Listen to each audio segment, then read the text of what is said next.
Okay, so next step is we've got that all the strapping off, obviously. That was what we just did. And now I want to go ahead and run the router on this one more time, just to kind of clean up some of these edges. And I've got the router with a half round on it. I don't know if you can see that. You can see that so that it's got the little roller bearing that goes up against the wood. That spins, and then the cutter goes up against there. Now I've already cut most of that. Before I did it, I put all these through the router. I'll show you one of these.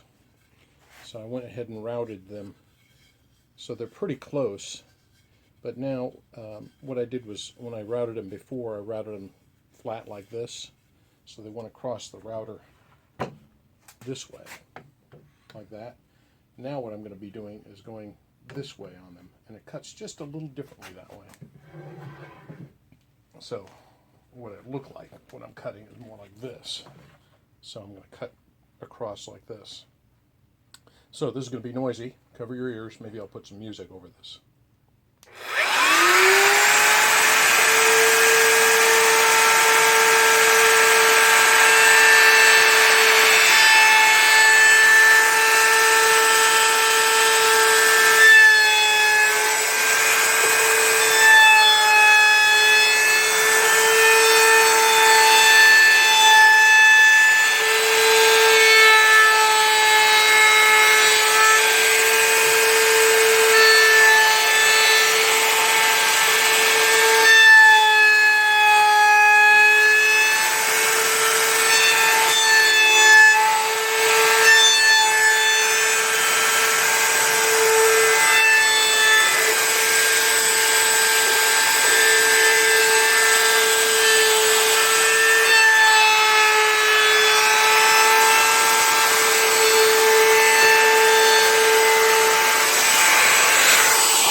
Okay, so that's rounded off these corners a little bit. I need to do that one a little bit more. But I'm going to move this around so that I can do that spot that I didn't get. And that'll give me access to these other corners a little bit. By the way, what I'm clamping to is my router table. So this hole is where the router normally goes, just as a good clamping spot.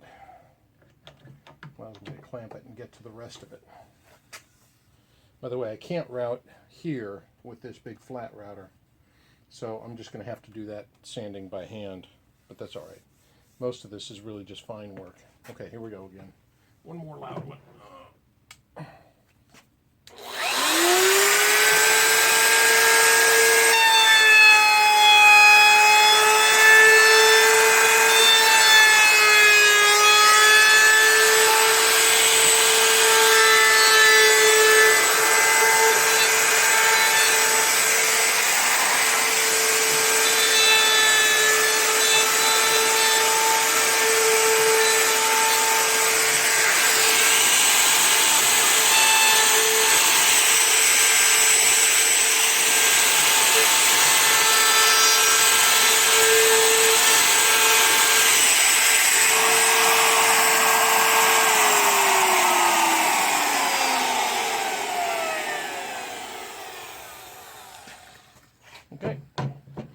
that's routed, and now it'll be time for some finish sanding that I'll do by hand. And then it'll be ready for the first coat of everything. All right. Just so you can see after I'm done routing, the corners here look a little burned. And there's still glue marks there. And that's all right. You can see it's on this corner too. Not a problem because the sanding will take care of that. You can see there's some roughness here where the router didn't quite get a clean cut. But I'm going to go ahead and use my orbital sander with 220 sandpaper on it to go ahead and do the first pass on this. And that'll clean all of this up nicely. In fact, I'll show you real quick. This is noisy too, so.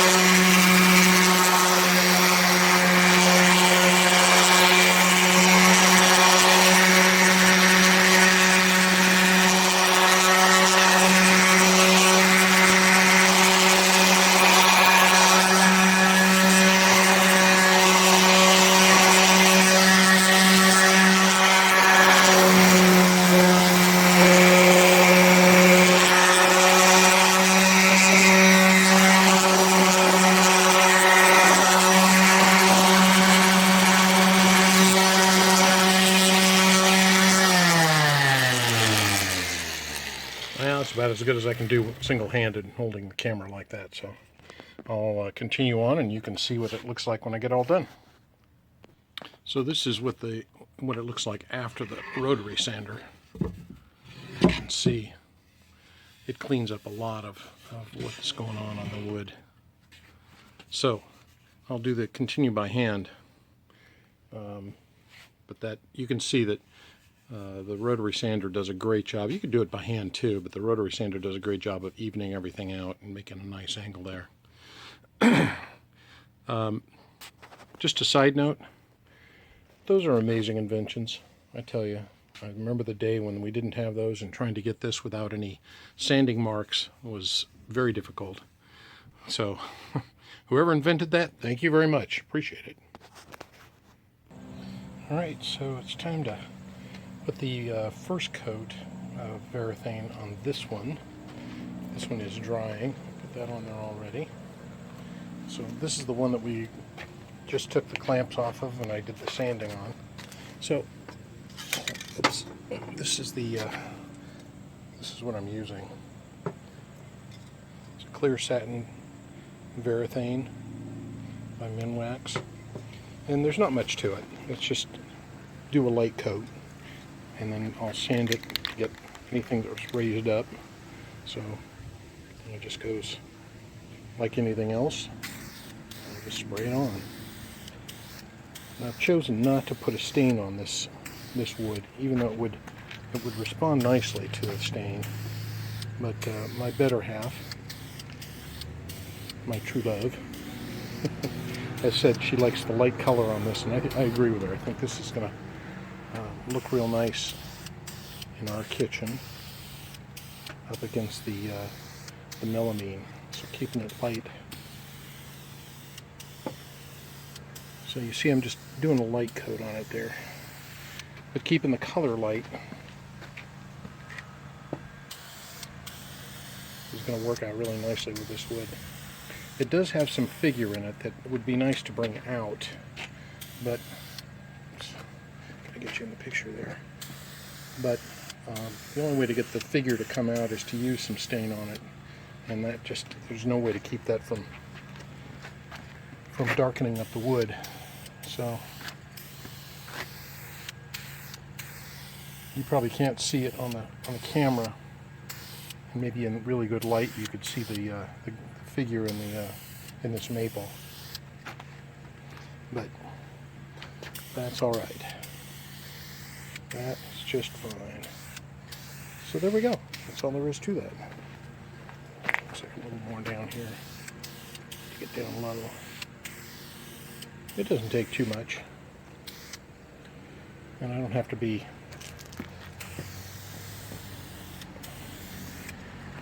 too heavy with it. Sorry, I got to keep my camera going where I'm shooting the Varathane. Maybe just a little bit more here. It didn't take very long to dry, but I do like to get it good and hard, just simply because sanding on kind of semi-cured Varathane isn't very good. It's kind of gummy. So I like to give it a good 24 hours on the first coat. This one is on its second coat now. Hopefully that's going to be smooth enough, and that will work out just fine. You can see what that kind of looks like now, and I think that'll be just fine.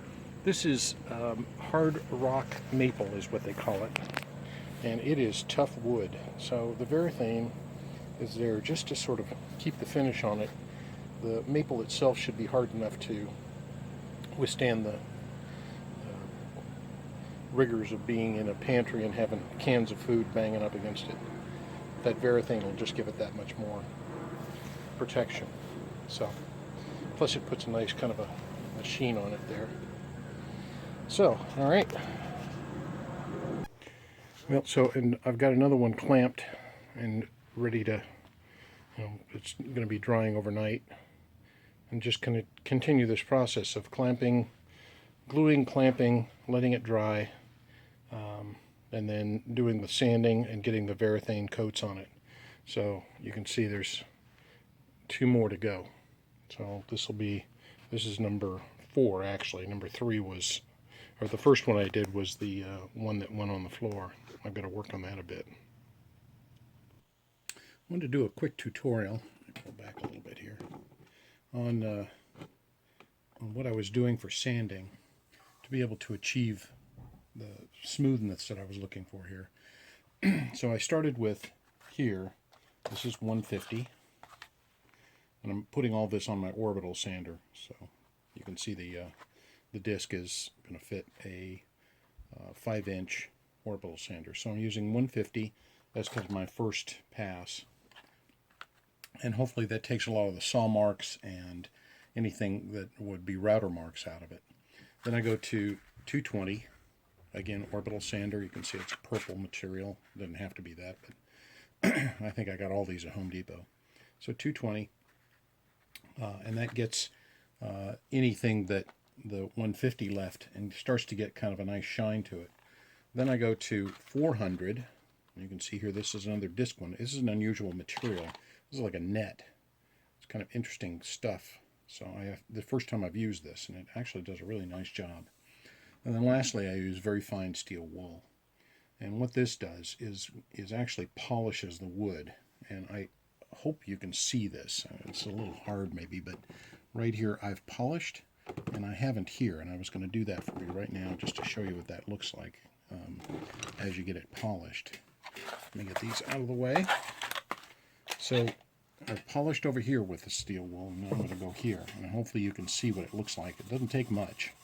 Just kind of lightly rub over it, and it'll start to give a nice kind of a shine to the wood, almost like a final finish. What I've heard many times about wood finish is that before you actually put the final finish, whether it's Varathane or lacquer or anything, the smoother the wood, then the finer the finish will be. And I think there's a lot to that. In my younger days, I used to get impatient and put the finish on before the wood was really smooth like this. And the finish turned out all right, but I think it ends up with a much more professional look if you go ahead and use something like this. So I hope you see it's starting to take a little bit of a shine on here. It does bring the grain out a little bit too. It doesn't take too much. But that's kind of the idea, is that I want to get this last bit of sanding done before I do the first coat of Varathane.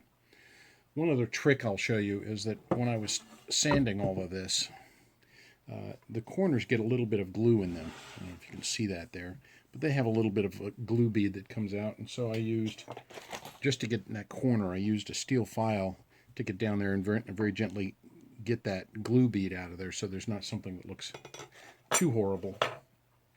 And then the sander can take care of the rest of it. The other trick I'll show you is that I have a fairly bright light up here. You can see it there that shines down, and it lets me see